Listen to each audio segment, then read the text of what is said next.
Salam əziz müəllimlər, hər vaxtınız xeyir olsun. Bildiyimiz kimi müsahibə mərhələsi hələ də davam edir. Bugün müsahibə mərhələsində iştirak edən hər bir müəllimlərə uğurlar arzulayıram. Yenə də aktual, dəyişməyən, sadəcə olaraq məzmun eyni sualları fərqli formatda təqdim ediblər. Və qeyd edim ki, bu həftə ayın 1-i X imtahana gedən müəllimlərimiz olacaq. Onların da hər birinə uğurlar arzulayıram. Və bu videodan baxıb yararlanıb faydalana bilərsiniz. Suallardan biri bu olub ki, diaqnostik qiymətləndirməni aparırsınızmı? Əlbəttə ki, məktəb daxili qiymətləndirmənin bir növüdür, aktual sualdır, dəyişməyən sualdır. Diaqnostik qiymətləndirmə mövcud vəziyyəti yoxlamağa xidmət edir. Şagirdləri tanıyıram. Müəllim üçün barometr rolunu oynayır. Məktəb daxili qiymətləndirmənin bir növüdür.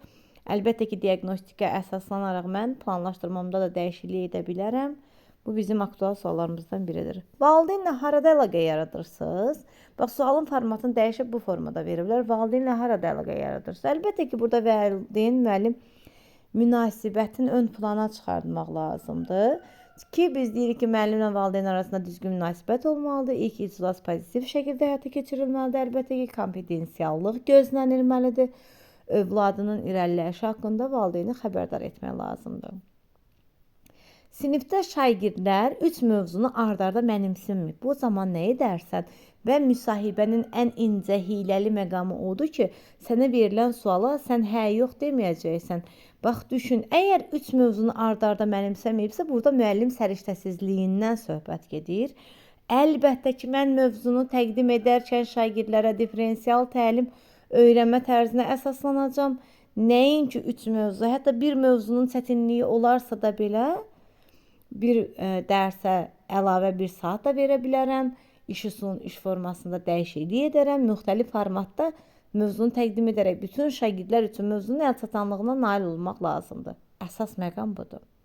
Sinifin 50% dərsə cavab verməyib. Hansı addım atarsan, yenə də mən sinifin yarısının cavab verməməsi mənim mövzunu onlara düzgün təqdim etməməyimdir. Əlbəttə ki, əgər mən diferensial təlimi öyrənmə tərzinə istinad edərək mövzunu şagirdlərə təqdim edərəmsə, onların hərənin potensialına uyğun olaraq tapşırıqlar təqdim edərəmsə, bu qədər zəif göstərici olmaz. Olarsa da belə yenidən yenə onların marağına uyğun olaraq təlim prosesini həyata keçirmək vacib amillərdən biridir deyə bilərik. Daha sonra növbəti suallardan biri də budur ki, valideynə şagirdinin zəif olduğunu necə çatdırarsan? Yəni, övladına haqqında valideynə necə məlumat verərsən ki, onun övladı nəticəsi zəifdir? Əlbəttə ki, burada yenə düzgün valideyn münasibətindən söhbət gedir. Müəllimin borcudur şagird haqqında valideynə məlumat versin. Valideynin də hüququdur ki, övladı haqqında məlumat alsın. Bax, burada hüquq vəzifələri də gündəmə gətirə bilərik. Sinifdə dərs keçirsiniz, şagirdlərin nəticələri get-gedə aşağı düşür, nəticə zəifləyir. Bu zaman nə edirsiniz?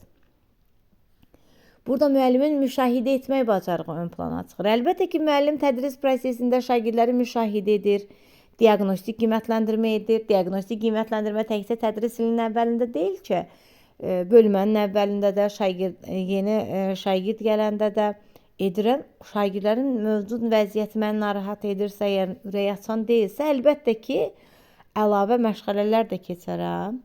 Və yenə də şagirdlərin potensialı öyrənmə tərzi burada gündəmdədir.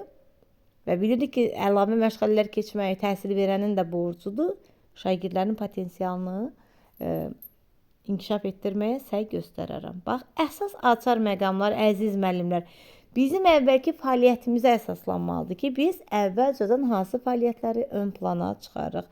Müsahibənin ən ana aktual cümlələri, diferensial təlim öyrənmə tərzi bərabər imkanları yaratmaq, müxtəlif iş üsulları, iş formalarından istifadə edərək şagirdləri təlim prosesinə cəlb etmək. Yenə də rəy vermək, şagirdə konstruktiv rəy ver, təlim nəticəsi haqqında yenə də aktuallığını saxlayır.